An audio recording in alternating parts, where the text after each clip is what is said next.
Hi there. Welcome, everybody, to Cast Iron Wednesday. This, of course, is a tradition that a lot of YouTube cooking channels have been doing on Wednesdays. We do a cast iron video, and for a number of us, it's become something of a weekly tradition because it's fun, of course. You know, we love using our cast iron and collecting cast iron and restoring cast iron, which is what we're going to be doing tonight, and of course cooking in cast iron, and there's been plenty of that on these cast iron Wednesdays here. So tonight, well, fortunately, as it turned out, I received I received a package in the mail here from what I hope was a decent eBay score, and of course I figured it would be good to share this with everybody tonight. So that in turn has turned into a dive into the lie tank. Yeah, because yes, indeed, we are going to be opening this package and hoping that what is inside arrived in a decent condition. And then once we do that, we are, of course, going to have to clean up this piece of cast iron and season it. And well, if you're going to be seasoning cast iron, I mean, one good rule to follow is that you shouldn't do just one piece at a time unless you have only one cast iron piece, because of course, this takes some effort as well as energy in the oven. And so, why use up all that energy just seasoning one piece when you could easily season several pieces at a time? Besides, I've had some pieces lying out there in my lye tank now for a good couple of months or more, so it's definitely time to take them out and start having some fun. And hello to everybody who's been kind enough to show up here. I really enjoyed seeing regular names here, and I also enjoy seeing new names. Hello to Hog Wild Cast Iron Restoration. Just finished filming. Oh, good. Yeah, I know you've been doing these short videos on TikTok for a while, and the things you cook there look pretty good too. And hello to William Hurt and Rick Stumbo, and hello to Corey Clark and Lorenzo Antonio. Hello, nice to see you here. Welcome to our channel. Hello, Buzzfork8 and Jim Glathar, if I'm pronouncing that right. Hello, and hello, RT Scott. Hello to all the folks who've been kind enough to show up here. Yes, because well, it's some. Although I told you what this is going to be, I mean, granted, it's something of a mystery as well because I haven't opened it up yet. And I have to say, for starters, I'm a little bit worried. I'm hoping you can hear what I heard when I put this down here on my counter. Namely, I heard a little clank that suggests that this package may not be packaged as well as I'd hoped. Especially since I looked at the bottom of this package, and what did I see but a hole? So yeah, that means it looks like well, these things do happen. I'm sure a lot of people who have ordered cast iron from, say, Amazon, for instance, you find, unfortunately, that the package has been damaged. So all we can do is hope and see how this turns out. Yeah, there it goes again, clank. So hoping for no damage. Yes, me too, as well. Well, all we can do is find out. So let's take out my shears here and have at it. At least one nice thing about cast iron is that it's not likely that these shears are going to damage it as I open it up, as I open up the package. I know there was one book of photography. When I was opening it up, I ended up, unfortunately, tearing the cover even before I got it out of the package. So yeah, that was not fun. Okay, try to get this going. Oh yeah, I've just heated up the oven to 225 degrees, which of course is the first step for getting some cast iron seasoned. All right, almost there. Okay, and what do we see? We see, oh boy, a whole bunch of plastic peanuts, which is a good start. And oh, well, okay, I will have to say I guess the guy tried to package it as best as he could, because it looks like inside this box is another box. Great. Packing peanuts always tend to get all over the place. So let's see if I can do this without making too much of a mess. But yeah, I can see I'm going to have to end up sweeping some things up afterwards. All right, now how am I going to get this out of here? Oh, there it is. There's the bottom. Okay. And it's an official eBay box. How nice. Oh yeah. Oh boy. Okay. Well, first, let's see if there's anything else here. Yeah. Okay. I have to say he tried to do his best, but look at this piece of styrofoam, and there are 3 suspicious holes in the bottom. Now that almost seem to match the legs of a camp oven. Let me see. He used a couple of pieces of he used a piece of styrofoam and some packing material. Well, like it or not, even though he did make an effort in packing this thing, I'd have to say this is unfortunately not the best packing job in the world, especially since, what do we see here? Okay. Oh yeah, take a look at this. Oops. Yeah. Well, so far I have to say I'm not seeing any signs yet of any cracking or chipping here on the bottoms of these legs. So, okay, yeah. Loved your chicken recipe. Well, thank you very much, Jim F. I'm glad to see that. So, yeah, cats love those. Yeah, I have no doubt Miss Mobley's going to be chasing these things around for the next week. If there is damage, the violator should be prosecuted for a crime against history. Well, if there's damage, I can at least, I can always apply for a refund from eBay. Hoping for no damage, hoping for no damage. Yes, exactly. Gate marked pot. Well, no, actually, it's much newer than that, to be absolutely honest. But rather than keep you all in suspense, let's see what we got.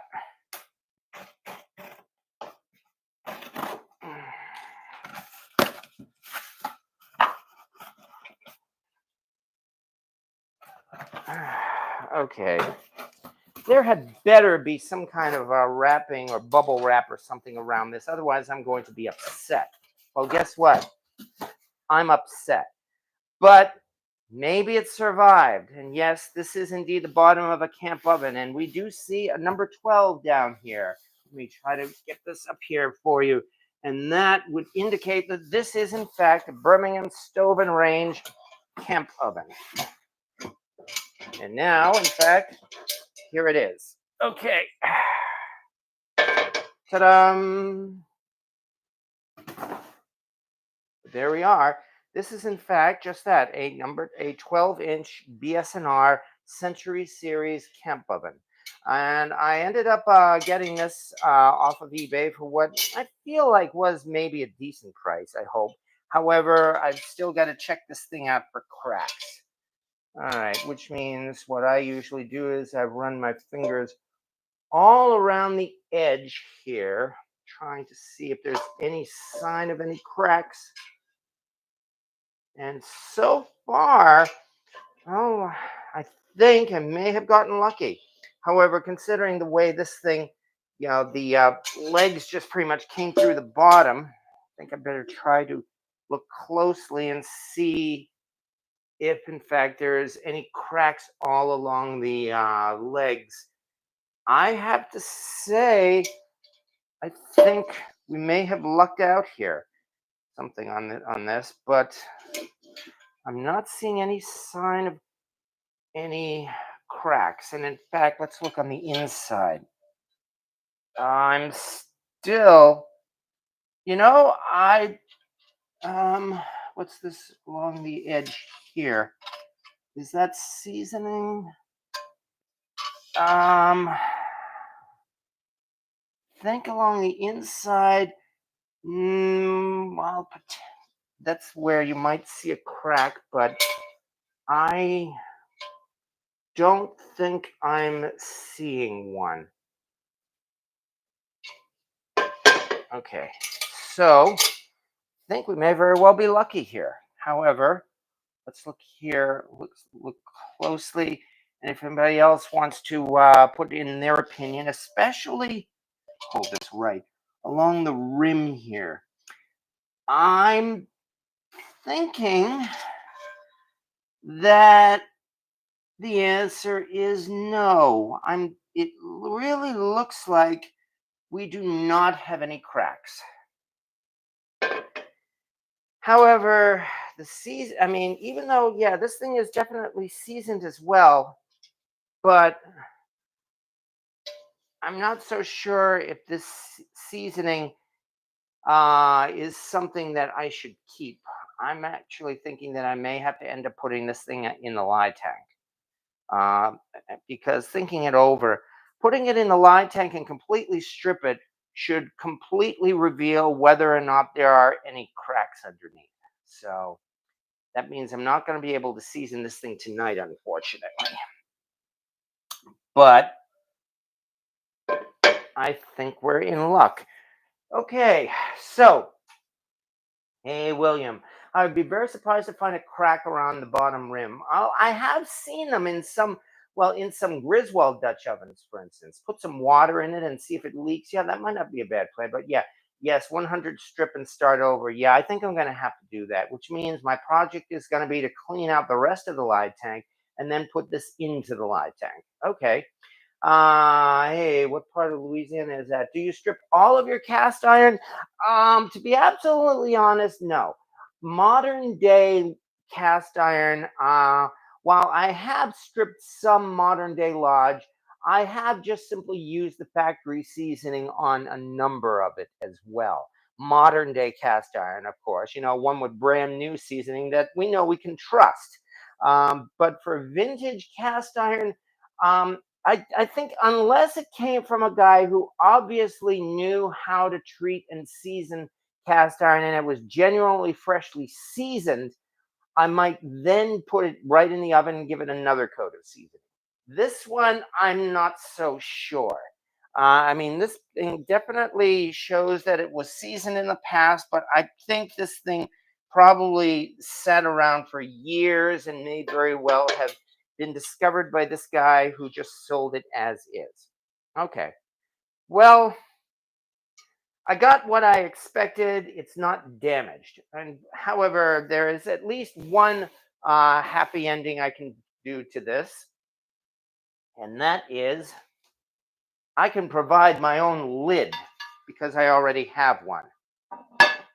So there we are. This is a Birmingham Stove Range number 12, 12-inch, that is, Century Series Dutch oven. Now, this lid here I've had for a while. It came from that 12-inch spider that I already have in my collection. And I decided to get this thing largely because, I figured, I already have a lid.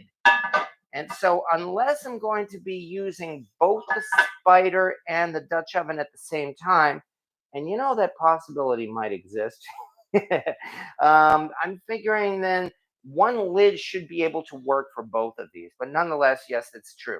Okay, and now a bit of a history lesson, and then I'll get back to the comments. Yes, because yes, this is, as I said, a Birmingham Stove Range Century Series Dutch oven. And the lid here, this you can obviously tell is a Century Series because it has the tab lid, which they only started doing after they went into automated production in 1966. Lids, as it turns out, the handles on lids apparently were pretty difficult to produce, and I gather they're even pretty difficult to produce even today. So at first, BSNR tried to find some cost-cutting measures for their lids to try to find some other way of producing these things rapidly without having to go through the process of making those handles. And so for their less popular items, such as their camp ovens, and sad to say that's the case, they sold far fewer of these than they sold of their cookware. They took the cost-cutting measure and put this tab on the lid rather than the handle. And the fact is, nobody likes these things. These things here are very, very awkward. It makes it very difficult to lift this lid. But nonetheless, that's what they did. And they were making these pretty much all the way up to the end of, to the end of life of their business here. Of course, this has the 12-inch mark, meaning that I took the time to measure this, and that means it is 12 inches from rim to rim, whereas the inside rim is exactly 11 inches around. So it's exactly 1 inch less. And that's the same pretty much for every single camp oven lid that BSNR made all throughout their history. They did change the design somewhat, yeah, when they went into the Century series. Also, I know this is a Century series Dutch oven for a couple of reasons. One is they did these these round rounded legs when they went into mass production in Dysa automated production in the 60s. When they were doing it in the Red Mountain days, these legs here were kind of more elongated or oval shaped, and more importantly, they were even closer up along the rim, along the edge of that. So yeah, the design did change very slightly. And again, this does have the number 12. Am I trying? I'm trying to show this to everybody right about here. There it is. The number 12 mark, which is very small and actually very hard to see, as opposed to the much more prominent and raised 12 or 12-inch mark that the Red Mountain Dutch ovens had, or camp ovens, I should say. So anyway, and yeah, this bail handle is bent as well.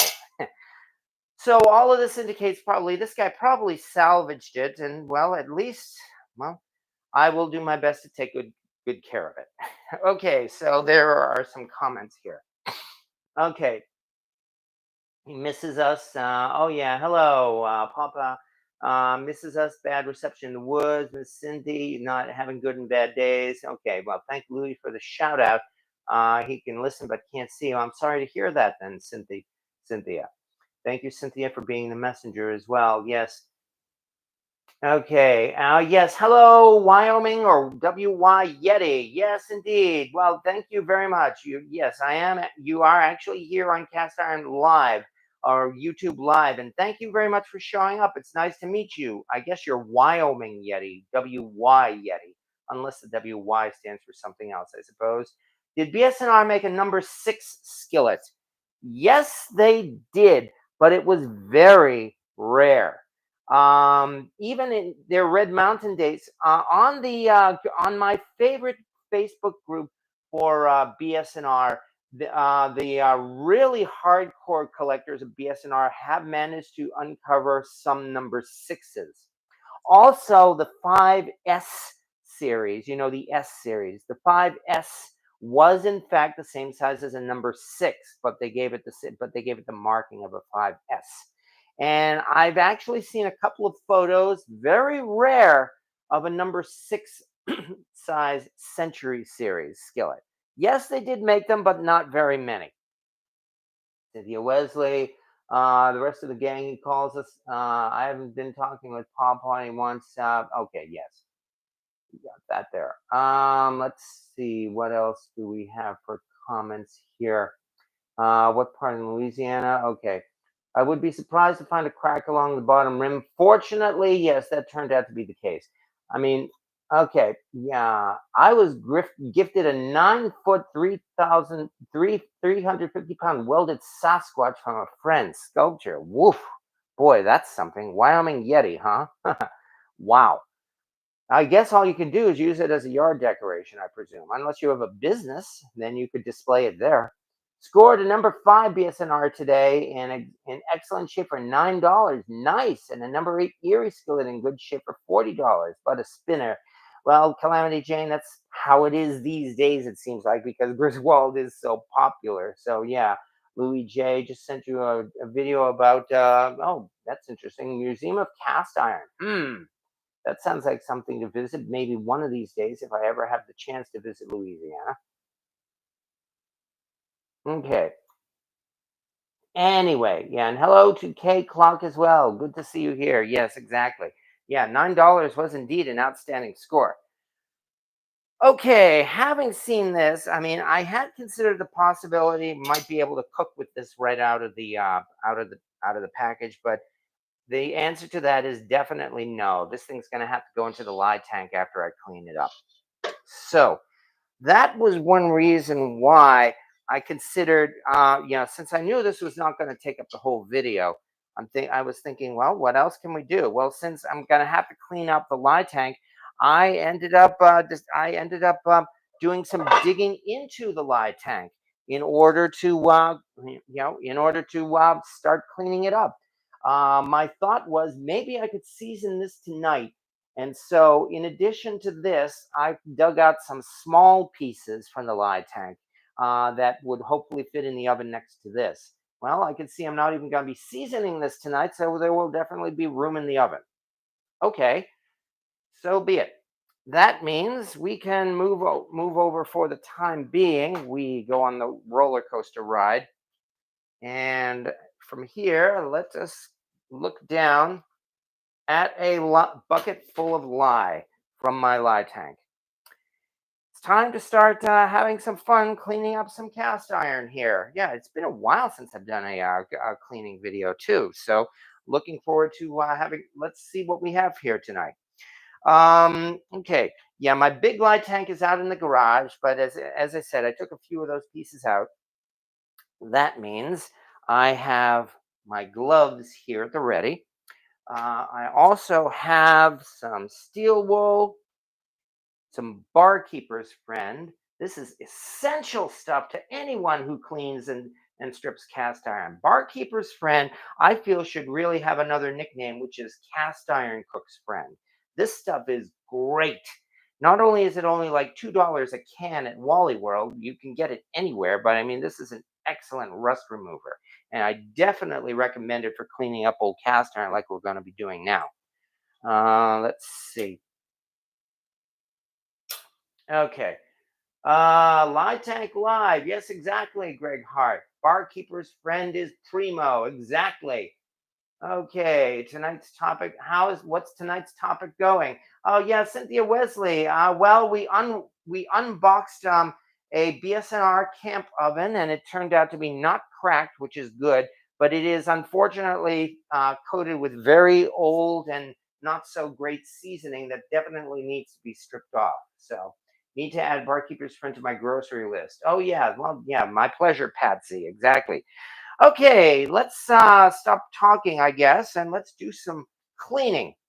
So that means these are left and right-handed gloves, and yeah, okay, got nice long ones too.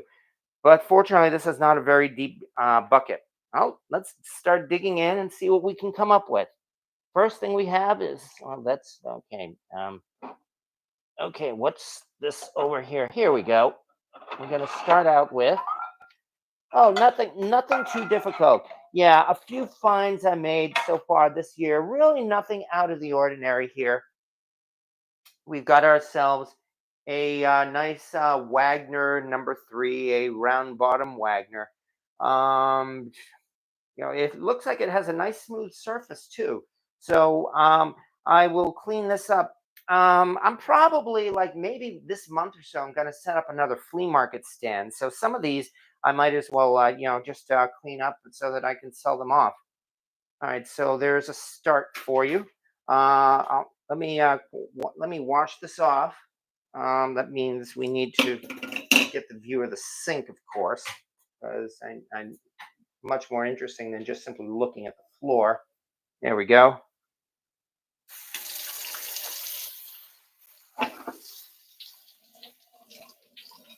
One nice thing about lye is it's water soluble, and that almost completely strips off just simply by running underwater. And besides, this thing's been soaking in the lye tank for a while, so as you can see, pretty much all the seasoning on it is completely gone. So at this point, I barely need to do anything. It's safe enough now for me to hold with my hand, in fact. Let's get out our barkeeper's friend. A little bit on the bottom, a little bit on the top.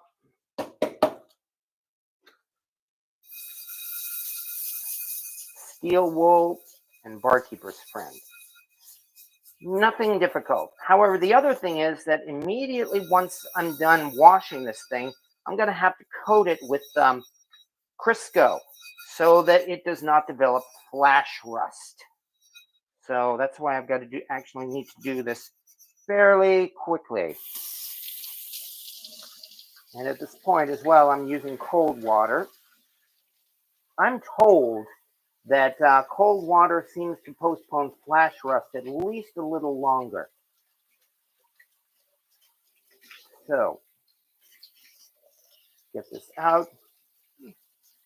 Yeah, this is indeed a nice number 3 Wagner. Actually, what I'll need to do once I do this is set it down and find out whether or not it's a spinner.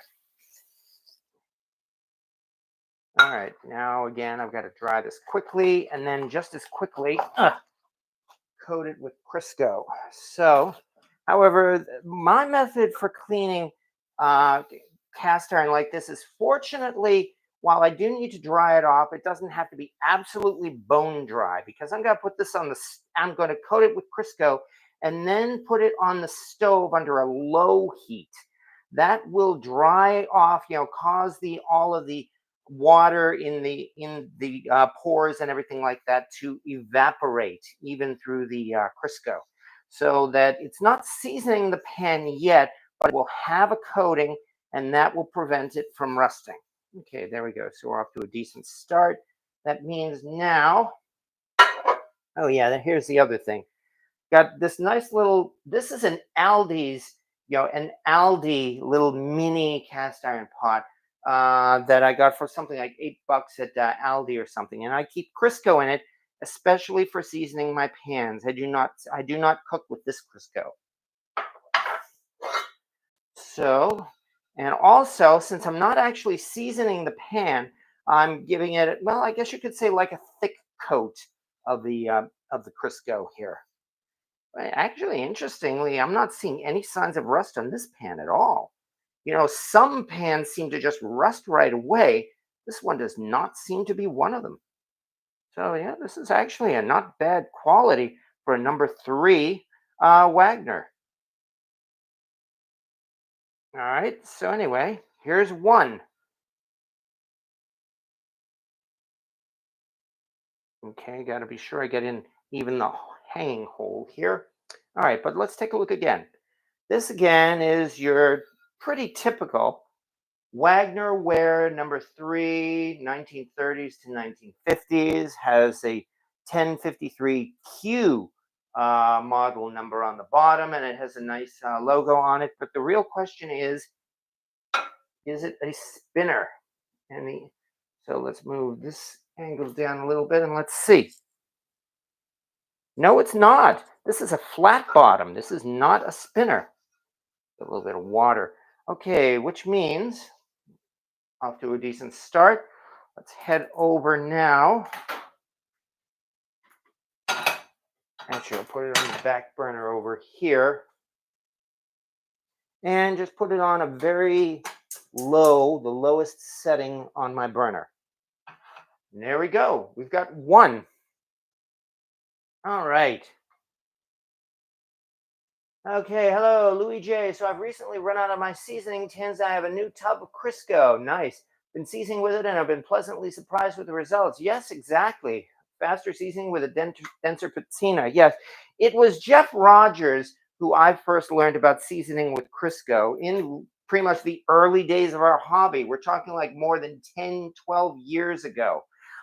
He's the one really who started seasoning with Crisco rather than with vegetable oil. And yeah, I certainly followed in his footsteps and I definitely like the results too. So that's why I've got Crisco here. One of these days, I do need to invest in some more, I don't know, either Crisby cast iron seasoning or Buzzy Wax or one of those. Anyway, that was number 1. And there are a few other pans in here, including one that looks like it's sticking out of the top right now. Oh yeah, that's because this one is in fact a brand new. I only got it a couple of months ago. Lodge. This is the Lodge 11-inch bread pan. And yeah, so it is definitely, so I've already stripped it in lye. But actually, I have a reason for it. I mean, I had mentioned before that generally brand new Lodge pans I have not been stripping. and yet here I am stripping this one, but there is a reason for it. That's because, and I did mention this as well. Unfortunately, maybe a month or two back, a critter got into my home, and I think it was one of the neighborhood cats who have been picking on Miss Mobley. And that critter actually, well, let's just say he sprayed some of my cast iron pieces on the lower shelf of my rack. So first, and yes, this was indeed one of them. So that meant there was really no choice but to strip this thing, which is exactly what I've done. This is all the way down to the bare iron now, and especially since it's brand new, I definitely am going to need to do this quickly before the flash rust sets in. However, I'm just going to use dish soap on this. Because, dish soap actually is pretty good for cleaning cast iron too. I've even seen dish soap remove some very basic surface rust. So it does a good job as well. It's not as good of a rust remover as, say, Barkeeper's Friend. That's partly because Barkeeper's Friend is acidic. But, again, as I said, I've got, again, this pan here, no sign of flash rust yet, but that's why I'm going to try to get it coated before that happens. And so, yes, it's true. As I said, some of my cast iron pans were, let's just say they were sprayed by a critter. And I'm not going to get into any more detail than that. Don't worry. Over the years on Facebook's cast iron community, such as the cast iron cooking group on Facebook, the big one, there have been instances where people ask about things like, I found this pan here and it looks like a mouse got into it and there were mouse droppings on the pan. And whenever that happened, people absolutely panicked. People were screaming, "Oh my God, that's permanently contaminated. You've got to get rid of it."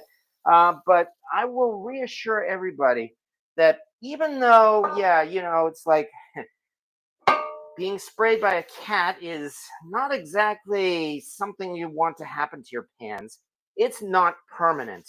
The stuff they spray it with is really just organic, just like other organic materials. No, I'm not going to go into detail either.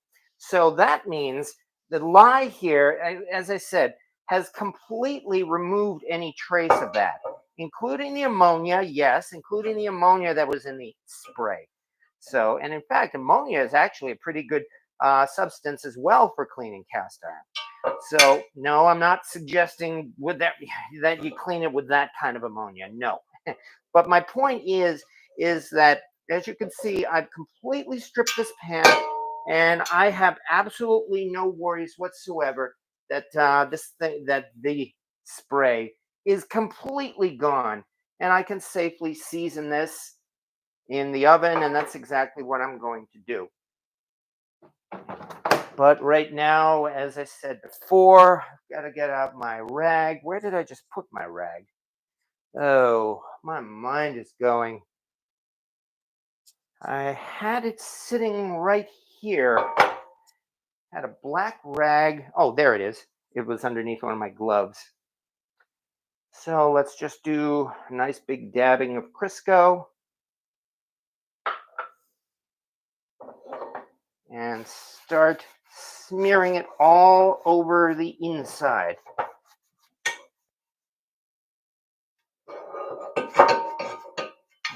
And fortunately, because this is a modern day lodge, with its so-called rough surface, the seasoning will stick to this pretty good.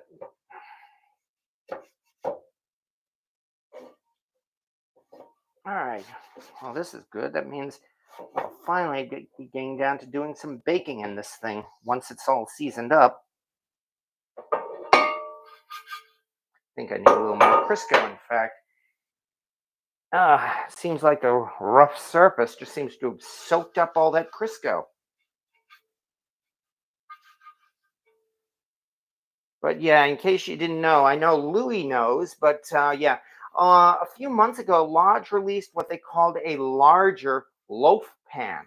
the standard loaf pan of that they have in cast iron is typically, what would you say, maybe half the size of your typical loaf of sandwich bread that you can get at the supermarket. Well, this one is definitely bigger. I don't think it's still the full size of those long loaves of sandwich bread, but it's probably at least three-quarters of the size and definitely the size of a smaller loaf of supermarket bread. So yeah, I kind of had a hankering to get this thing, especially for that reason. Okay, there we go. Have this thing coated. So once again, we head over to the stove for number 2. And again, all I'm doing is putting it on its lowest setting. I am not doing this high enough to season the pan or anything like that. Okay. Love the larger loaf pan. Made some sandwich bread, and boy, did it turn out great. Oh, I'm glad to hear that. Louis J, yeah. Rick Stumbow, get yourself a CW. We'll wipe the pan clean. Yeah, Huey was my winter entertainment. Shit. I totally agree. I did the same. Did not like the end result. Oh, made meatloaf in my loaf pan. That was a mistake. Yeah, yeah. It's been said, making meatloaf in a loaf pan. The problem is that all the grease and everything collects in the pan and still again gets into the meat. That's why there are a lot of examples of making meatloaf on a sheet pan instead, or even in a big cast iron skillet rather than in a loaf pan. I've done it myself, in fact, and I like the results. Let's see, what else do we have here? The large bread pans, empty the pan notwithstanding. Crispy is a small business. Yes, exactly. Great quality, definitely great option for restoration. Had a couple of samples sent to me. Yes, indeed.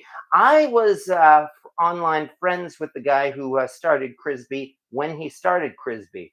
So I can only hope he's still doing okay with his business here. If interested, I can explain it. Darkens a lot faster than canola. Okay, yeah, black iron faster. Yeah, never seen a Wags or Grizz in number 3. So I've recently run out of my seasoning. Oh no, I said that part there. Okay, so anyway, that's 2. All right, that means let's keep on going and see what we can come up with next. All right, that means time to get out my glove again. See what else we have in here. Here's another thing that's sticking out of the top. Oh yes, this one I only got a couple of weeks ago. When I went on that highway yard sale. The one thing I got on that Route 90 highway yard sale was I picked up this heavily encrusted pan that I did not know what it was. And at this point, I still don't know what it is. Other than it looks like I'm worried now that this thing may be fire damaged. I ended up paying $10 for this thing. Well, it's been in the lye for about 2 weeks. Boy, look at this. So I'm probably going to actually have to throw this back in the lye tank, I think, because I don't think this thing is completely stripped yet. However, let's try washing this off just so that we can see what it is. I'm going to keep my gloves on for this thing. All right, that means let's throw in some barkeeper's friend and see what happens. As a matter of fact, because it's been in the lye for a couple of weeks, it looks like a lot of the seasoning is coming off a lot better than I thought. However, I did see on that video there just a moment ago that, this might have fire damage. But, well, let's find out. I took a chance on this thing anyway. I didn't even know what it is yet. Well, it's definitely not completely stripped yet, although 2 weeks in the lye has helped. Holy cow. I really hope this isn't all... No, I think this is probably embedded rust. Man. All right. Well, then let's see what the back of this says. A little bit more barkeeper's friend here. Because, yeah, I'm as curious as anyone as to what this thing turns out to be.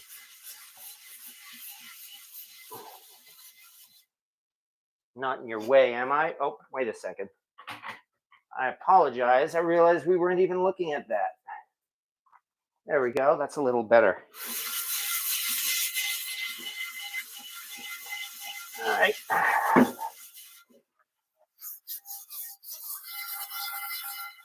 I think I can even feel the warp on this. Holy cow. Yeah, I'm pretty sure this thing's fire damaged. But nonetheless, let's see what it turns out to be.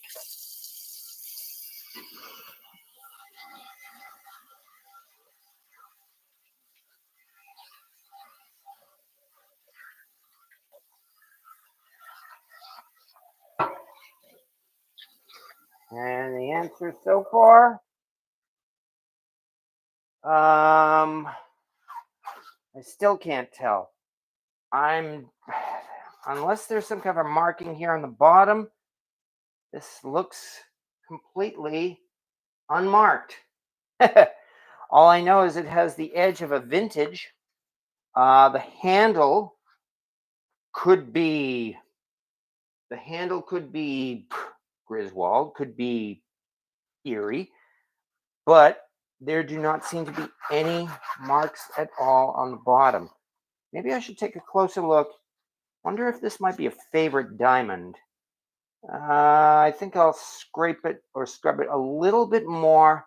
And then after that, it's going to have to go back in the tank. Wait a second. Am I seeing the image of a little bit of writing? Is this a weight pack?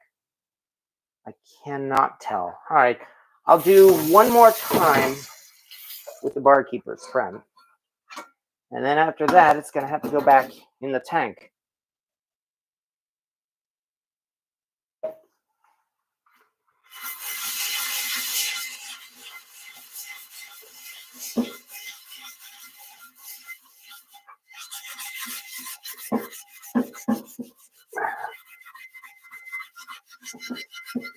Look down here by the handle. Try to see if there's anything like maybe a favorite diamond. And up here at the top to see if maybe there's a logo. Also, there does not seem to be a gate mark on it. So whatever it is 20th century make.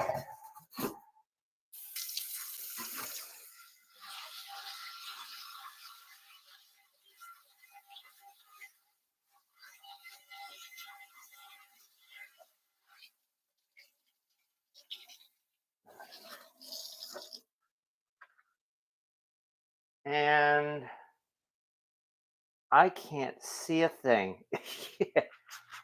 There do not seem to be any markings on the bottom at all. There's nothing down here, no logo, no number, no nothing. There's nothing up here. So whatever this is, it's completely unmarked. And I'm also positive that this thing is fire damaged. Maybe it's a recast. All right, let me check a couple of comments. Let me take off my okay, well, since this thing is going to go back in the tank, I'm just going to put this thing aside for the moment. Okay, let me. Ugh. The residue now is making my hands stick inside the gloves. Ugh. Ugh. And let's check some comments and see what we have here. Gary Dodson, I had 3 pieces of cast iron when I found your channel. Wow. Uh-oh. Now I've got over 50. Oh, dear. You just caught cast ironitis for my channel, haven't you? Whoops. Sorry about that. Recently started getting some John Rice for baking with my nieces. Oh, that sounds good, actually. What gloves are you using? I believe I got these, if I remember right, at a restaurant store. They're very long and heavy rubber gloves. That's the best I know. Well, not actually rubber. I mean, they're definitely lye resistant, so that's good. Okay. I'm hiding, Cynthia Wesley, I'm hiding in the closet and ain't offering. Okay. Mystery skillet. Yes, exactly, William Hurt. I don't have any answer for it, unfortunately. No time to mold will be gone in 1 to 2 hours. It's a bird lock, says Hogwild. I have to be absolutely honest. I have never heard of bird lock unless you're joking. Okay. Don't worry about mold nor hardening. Yeah, exactly. For some reason, they've been active northwest of us. Oh, they've been active. What is this here? They've been active northwest of us. A lot of small ones. In one in 1 week had over 60 because it was over 4.9. Oh, you're talking about earthquakes, I guess. Now you use some bread, just a couple slices of white bread on the bottom of the pan, and it'll absorb all the grease when you're making meatloaf in a loaf pan. Well, we might want to give that a try and see how it works. Okay. So far, I'm not okay. If the fire damage isn't too bad, a couple hours of vinegar soap might help. Yeah, exactly. Well, Rocket Caver, I'm going to throw this thing back in the lye tank for at least another month yet before before I give it a vinegar bath, I think. Fire damage is permanent. Yes, it is. That's the part that people, Birdsboro and Blacklock. Okay. I'm not an expert on the smaller cast iron foundries. I did hear Mudbrooker talking about a Birdsboro, and I do know about Blacklock as well. But Blacklock, this is definitely not a Blacklock. It's because it seems to have more of the shape of an early Wagner or perhaps a favorite rather than an early Lodge. All right, so it's still an unknown. Okay, I definitely did not make a fantastic score. I paid $10 for it, but well, that's how it goes on the treasure hunt. All right, having done that, let's do a couple more pieces here. And then we will get going. Okay. Maybe I should get those things in the oven at this point. Because meanwhile, these pieces here have been have still been sitting here. Maybe I'll just turn off the burner for the moment. Okay. All right. Let's get back here to the lye tank and see what else we have in here. All right. Well, anyway, those are, I think, are the biggest pieces. I do believe we've got a couple of small ones, and maybe I'm wrong. Oh, yeah. I actually forgot about this. Where did I get this? Did I get this at a flea market? Let me put this down here because this, in fact, is a Victoria tortilla maker. It is missing the handle. I believe I only paid like a couple of bucks for it for precisely that reason. But yeah, there you go. You know, somebody's asked if I have any tortillas. Well, I definitely have a Victoria now. So yeah. All right. Let's get this thing washed off, shall we?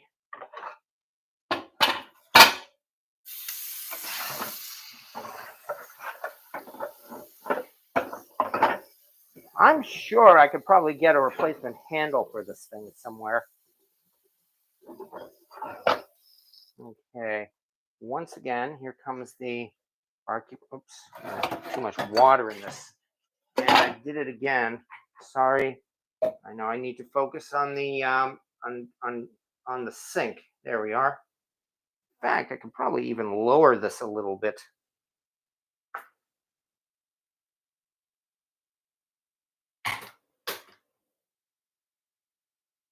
There we go. That's a little better.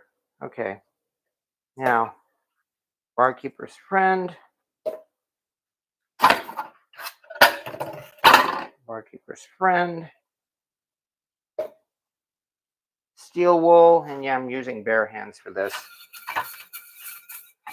This thing's got a lot of crevices to it. Probably one of those fun pieces to clean up. Fortunately, there really doesn't seem much in the way of rust on this thing. I'm pleased to see or say.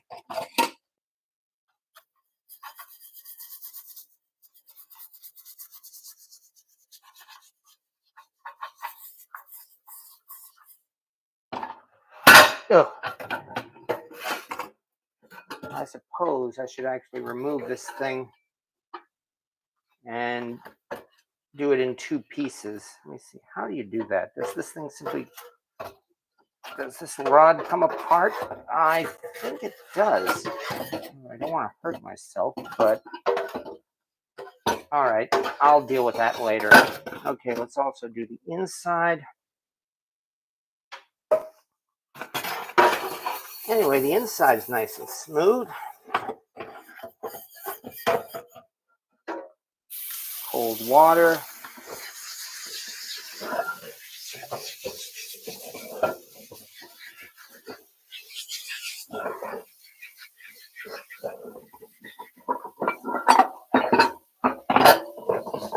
I can't believe I've already forgotten a couple of these things like this.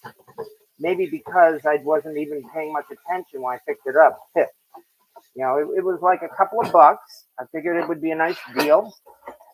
And besides, I understand Victoria is definitely still in business. I would have to think they sell replacement parts for this thing. Just hope it's not cheaper to buy a brand new one instead of just replacement parts. Oh, there we go. These things are coming off. Right.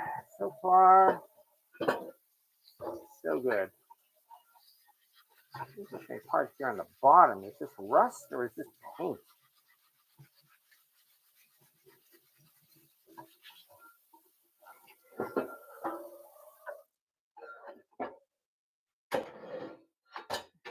If it's paint, why would it only be this part?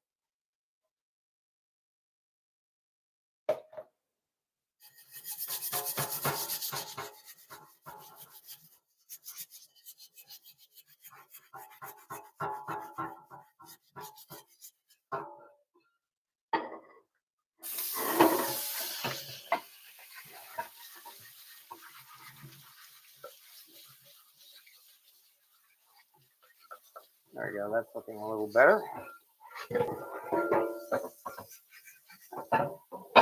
All right. Yeah, I actually already have a tortilla press, but it's plated, you know, silvery. This one is bare iron. Maybe that's why I picked it up. Anyway, all right, let's get this thing dried off as quickly as possible. Then we will heat it up. I don't want to take too long. I understand it's getting along. Well, actually, you know, this is the part we're in right now is the hardest part. After this, it's only got to be a matter of just that heating it, the rest of it up in the oven for the first seasoning at least. Ah, yes. Victoria Pataconera, if I'm pronouncing that right. Empanadas, arepas, tortillas, made in Colombia. I can't pronounce it. Fundición Corona. No, I don't speak Spanish. I'm sure you can tell. Or Portuguese, but I believe it's Spanish they speak in Colombia. A little bit in the cracks here. There we go, a little bit in the cracks here.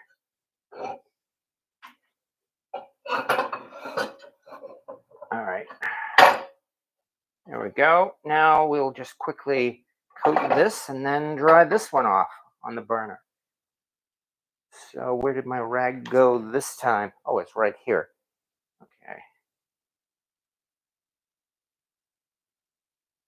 That means, there we go, coat this logo. I'm going to try to get Crisco in the grooves and the cracks, of which there are quite a few. Not cracks, I meant crevices.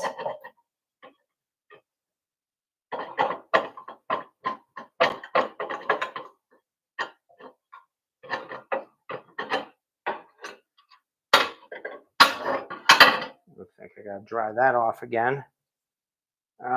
Another paper towel. Yeah, this is fun, isn't it?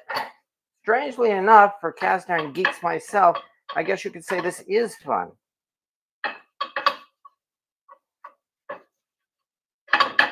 Because, again, I'm restoring a piece of cast iron, bringing it back to life so that it won't be thrown out. I'm pretty sure now that I'm thinking of it, I managed to score this, yeah, for just like a couple of bucks at my favorite flea market here in the Binghamton area. All right, now that we've done that, do some Crisco on the inside. And then we'll dry it off over the burner.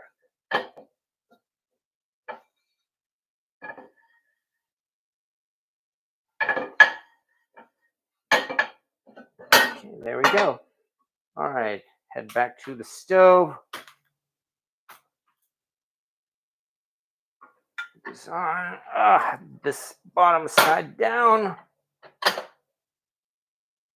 And just simply put it on the lowest setting and leave it as is.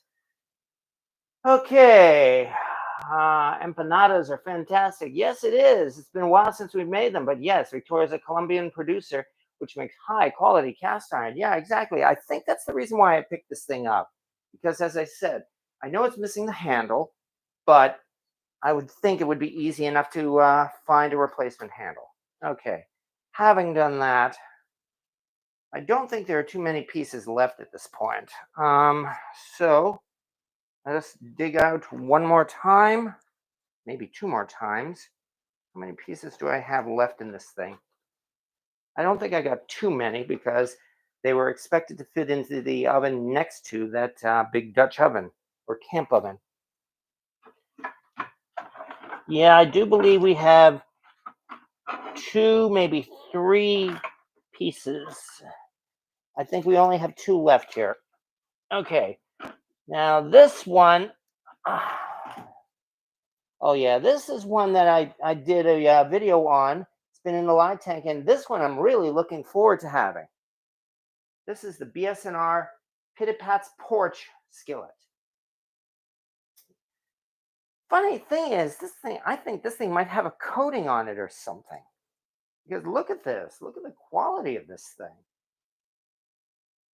I mean, check it out. It does not look like, yeah, I'm actually wondering if it's coated with something. Something lye resistant? Wax, maybe?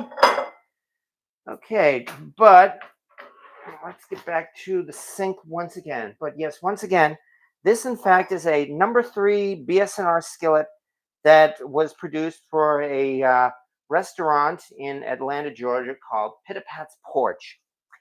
And they did this for at least a few decades, if I understand right. Maybe from the, like, say, 60s all the way up to probably like the 80s or so.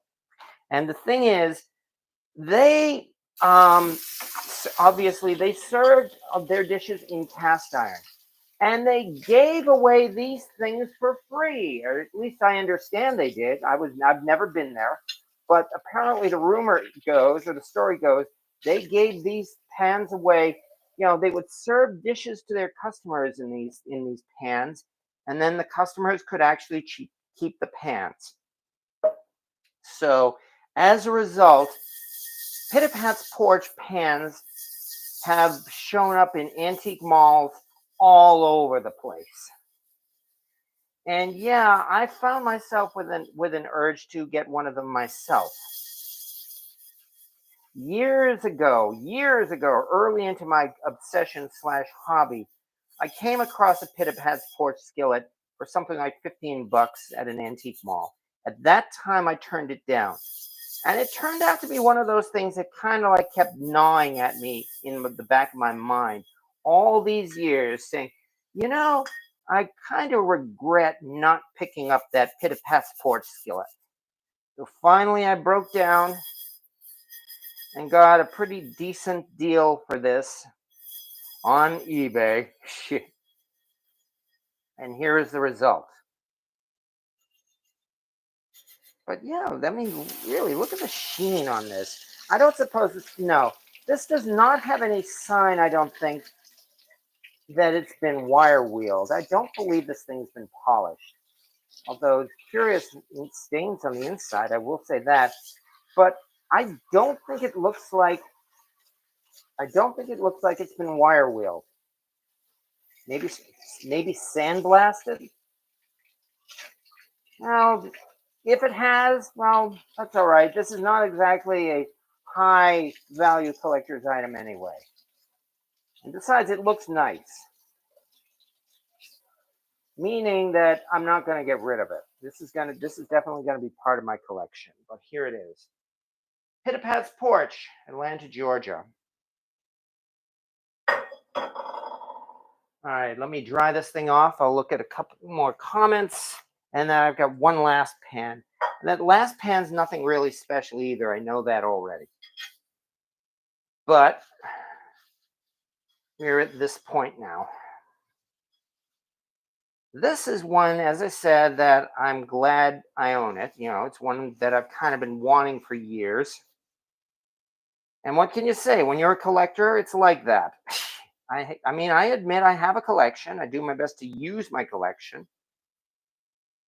Nonetheless, yeah. I mean, really, I can't even explain the reason why this thing has such a nice shine to it. No flash rust. So let me do what I did before. Get out my rag. Coat this thing with Crisco. Dry it off. And then it will go into the oven. In fact, all these are going to be going into the oven in a few minutes.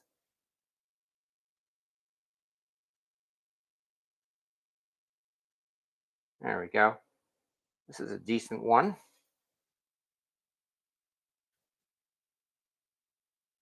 Okay, here we are, Pitapat's Porch. Now let's get this thing once again over to the stove. Oh dear, I think this tortilla press, I think is actually picking up some flash rust. I'm gonna have to retreat this. All right, a little more, actually, here, let's keep looking at these things. A little more, let's see, comments.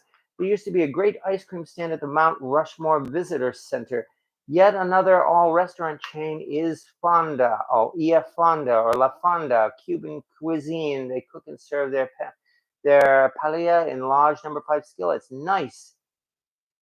Okay, let's see. It's at least 1920. No, I don't think that's 1920s though. The sad thing is, after all this time, okay, those had a wax coating when new. You know, I wonder if it's possible that things may still have the wax coating.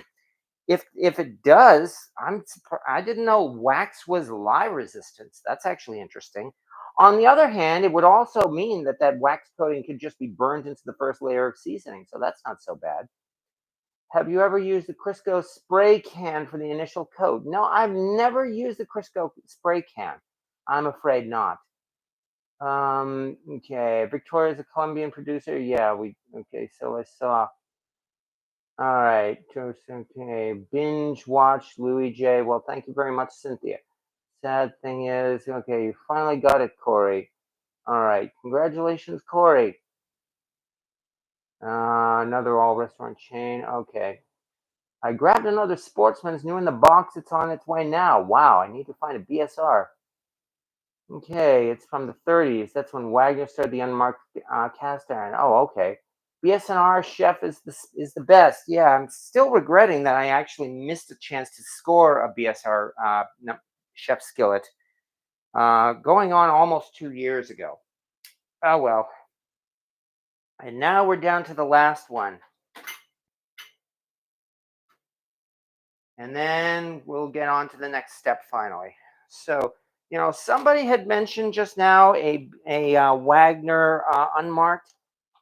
I'm not so sure that, I don't think they were producing their unmarked skillets as early as the 30s.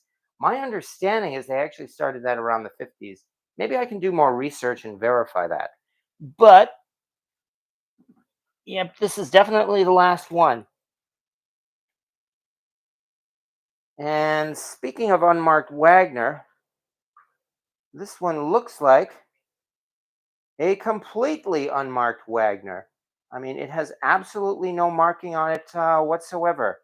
Interesting little dot here on the underside. Maybe it might not even be a Wagner. But yeah, this is, as I said, this thing seems to have absolutely no markings at all on the bottom. Oh, is this another fire damaged pan? I'm not sure yet. It definitely has a number 3 marking on it. Well, let's try washing this one off. Maybe it's a Volrath. No, the handle shape is not right for a ball wrap. All right, well, let's clean this thing up. So it looks like I'm gonna have to get the gloves on for this thing again. Maybe this one might have to go back into the tank alongside that other unknown pan. But let's see what we can find out. Holy cow, I think this thing is absolutely pitted. Not just not just seasoning. I think it is seriously pitted on the inside. Wow.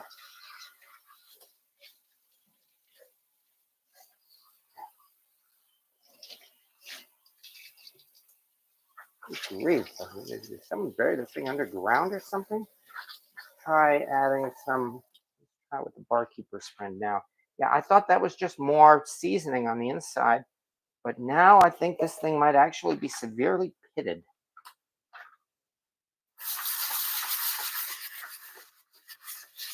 And maybe fire damage. There's that color again.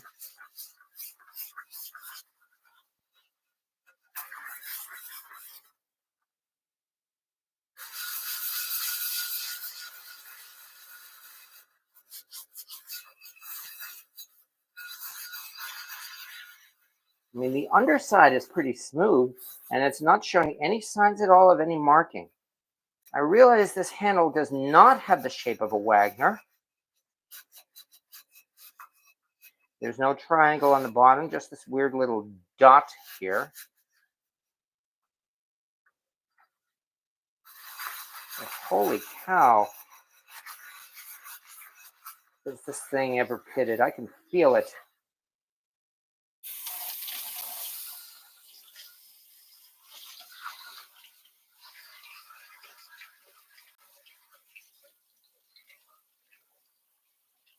I wonder if actually somebody actually used this tiny pan for, in some way or another, for making fires.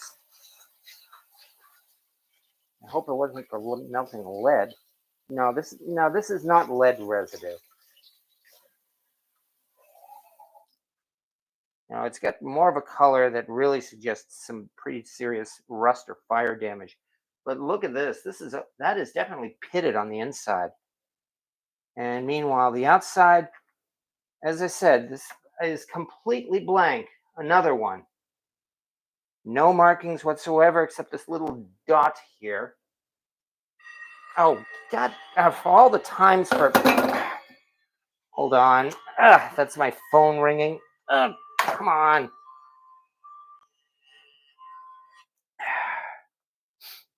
All right. What was that? All right. Do this and that. Anyway, as we were.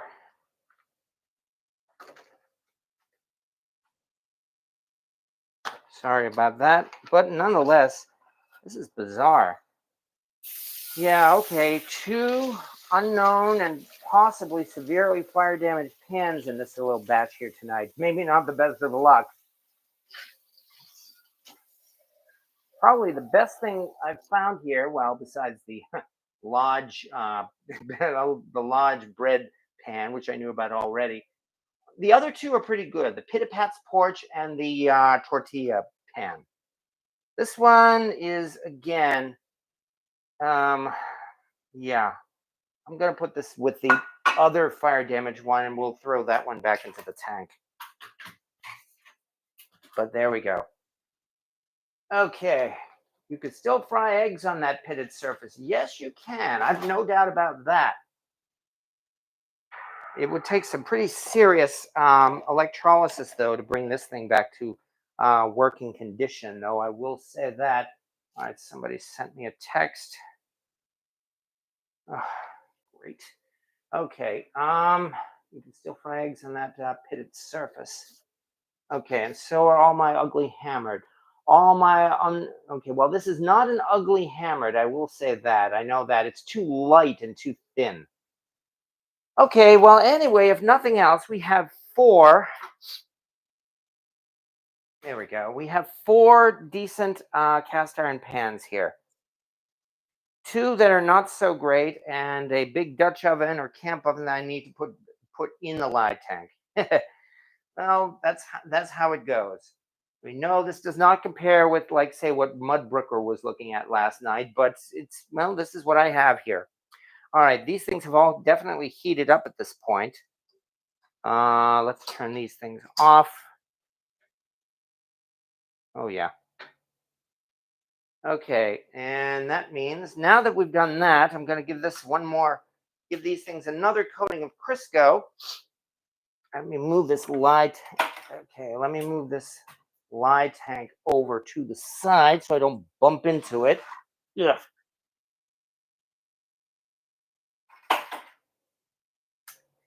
And give these things another coating of Crisco, and then it'll go into the oven for the first seasoning. Okay. What do we have here?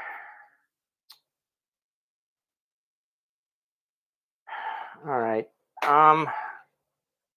Okay, first, oh, wait a second. I didn't want to use this. Ugh, wrong glove. Ugh, I need these gloves. Or better yet, this glove. Yeah, this will do. All right. Into the oven it goes. Okay. All right. You might be having a great time with the lye bath, but your three-legged cast iron pan made it intact. Yeah. Oh, might not be having a great pan. Now that's absolutely true, Fuzz Fork. I can't really complain because yes, that camp oven certainly did actually make it here in one piece. So in that respect, at least, I think I can still call this evening a success pretty much no matter what. All right, now I'm giving this another thick coating of Crisco. This is a thick coating because I'm going to wipe most of it off.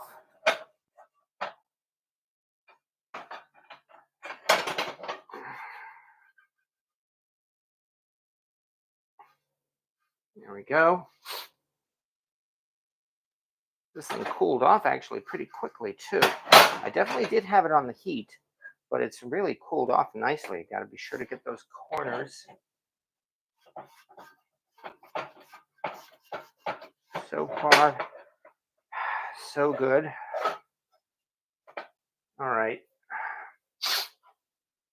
Now, take a paper towel and wipe it off. Wax on, wax off. Wipe on, wipe off. Breathe in, breathe out. All right.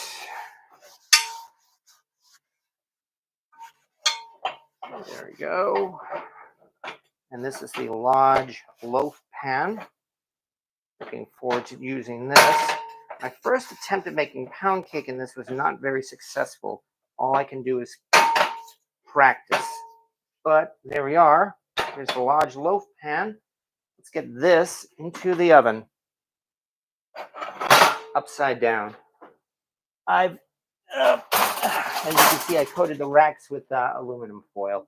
Actually, maybe you can't see. I coated the racks with aluminum foil, to help contain the drip. Here is the Wagner. It's actually a nice Wagner too. Nice Wagner number 3. As far as number 3s go, if I were to sell this, I might not do too badly. This is the type of thing that they probably would sell at an antique mall for like about $30. I would not sell a number 3 for $30.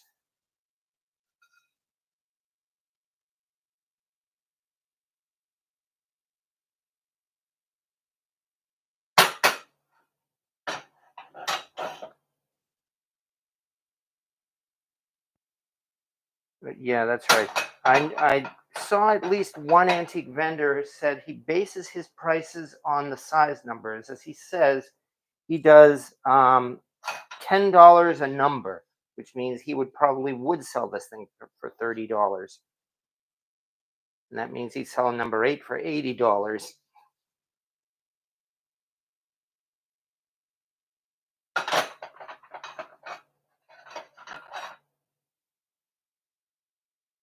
Okay, so here is the Wagner. That goes into the oven. I was worried that there wouldn't be enough room. Looks like there's going to be plenty of room. Okay, now for Pitapat's porch. And yeah, I think this is the one I'm looking forward to, probably more than any other in this batch.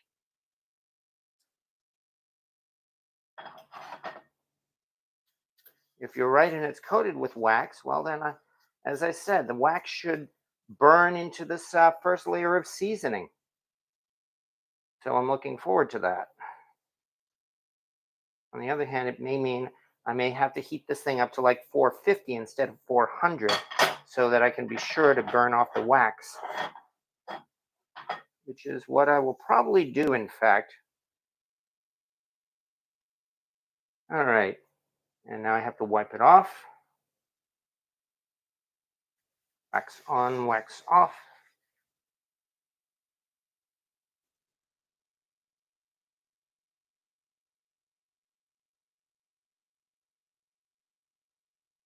All right. Pitapat's porch. To there. And there is number 3. Unfortunately, it looks like this tortilla press seems to have picked up more flash rust, unfortunately. So I guess I'm going to have to try washing it off again. All right. Well, then that's what we will do. One more attempt with the barkeeper's friend. Wondering if I may... Is this thing too hot? Yeah, this thing's too hot, in fact. I've got to get my gloves. Okay. All right. Back into the sink this thing goes.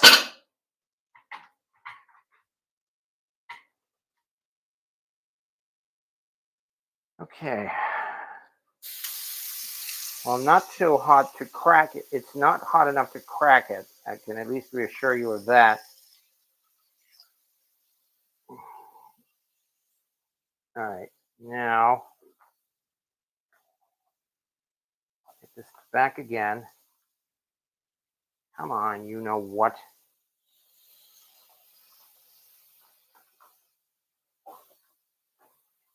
Glove back on.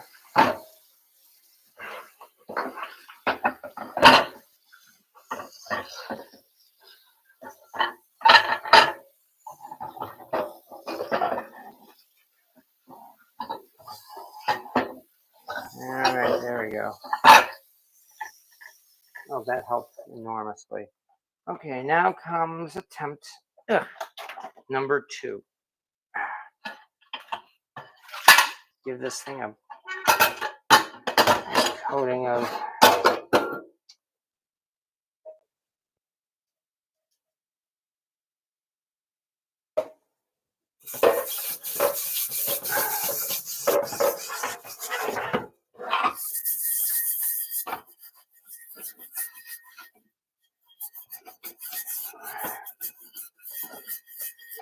the barkeeper's friend, like I said, makes a great rust remover. It's doing a good job on this thing, that's for sure. A little bit more here.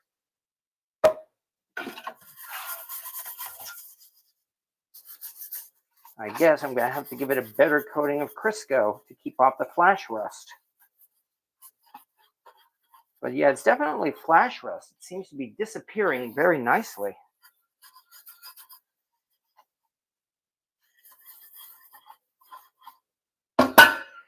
Anyway, after this, I'll be calling it a night because, well, at least I have those pans in the oven.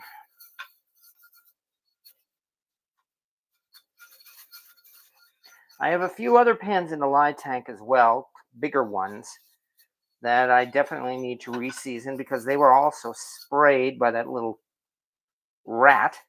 I mean, neighborhood cat, that is. Okay. Clean this off again. But that's going to have to be a project probably for this weekend. All right, there we go.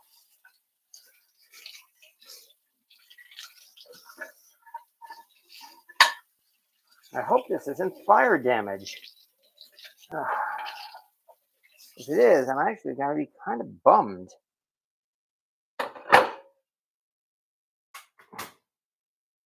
But let's quickly get out a couple more paper towels. Fast as I can.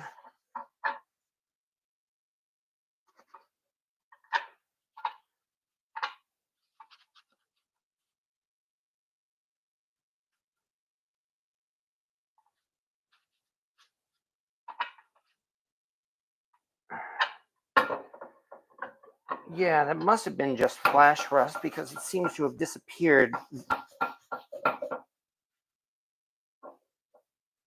Which means I better get these things, give these things a nice thick coating of Crisco then. Where'd my rag go? It's over here. Okay. So here, I really smear it on. Be generous.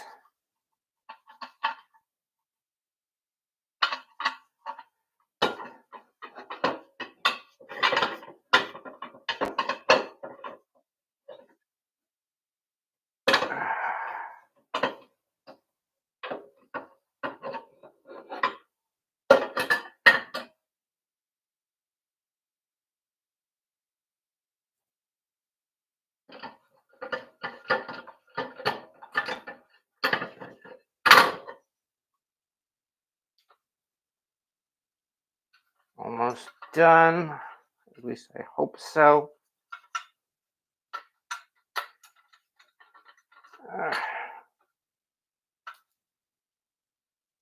Get into here too.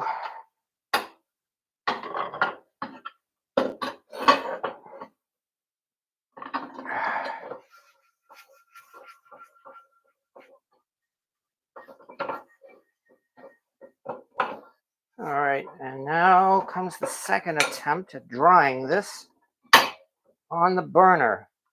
Yeah, like I said, the rust is completely vanished, so that must have just been flash rust. Okay, there we are. That means back on the burner again.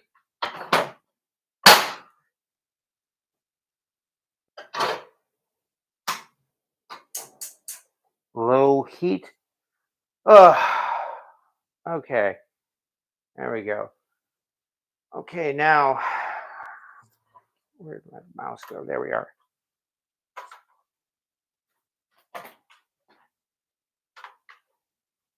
Kevin Brown, I find using a PAM-like spray is a quick way to stop flash rust and then use Crisco. Well, maybe I might have to consider that. And Hogwell says that works. I try to put mine on here, but it snatches it down as if somebody okay, all right.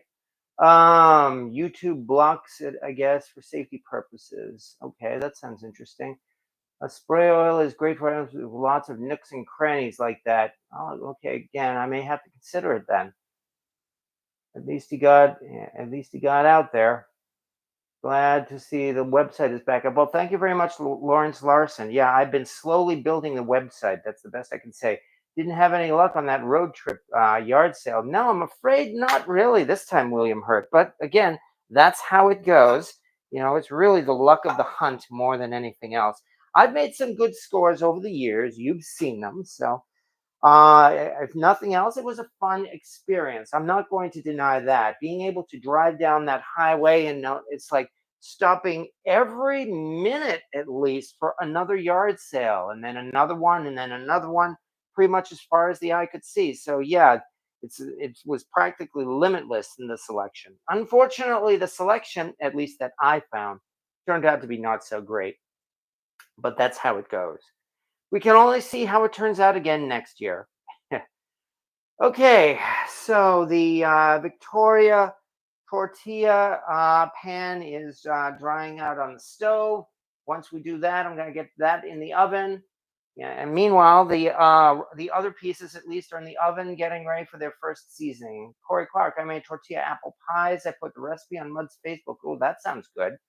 Yeah, I believe I've seen them, fried apple pies, or essentially like apple empanadas. All right. But there we go. So yes, as you mentioned, the if nothing else, let's head back here and take one more look in the midst of all these discarded paper towels. Oh, which I will throw out right now. Okay, but there it is once again, if nothing else. Birmingham Stove Range camp oven, which is also going to have to go back into the lye tank. Well, hopefully by the time fall comes around, this thing will have been seasoned up because this actually looks like it might very well be in good condition. I'll find out, I think, after it is completely stripped. Anyway, oh, yeah, there we go. I'm see, Cynthia, I'm not on Facebook. Okay. All right, but anyway, we are definitely getting into that time here because, yeah, as I said, we've been playing with cast iron for the last hour and a half. And while it's been fun, it's also been kind of exhausting, I'm afraid. Yeah, this does take some effort. And now, as it turns out, I'm going to be seasoning this cast iron here for pretty much overnight. I'm going to have to like get up every couple of hours. Oh, well. Fortunately, at least it's a work night, which means I've got the weekend to look forward to, and so do the rest of us. And that really means it's about time, as I said, we get going because, again, it is a Wednesday night, and we do have a lot more. Well, there is still some ways to go yet before we make it to the weekend, but it is coming.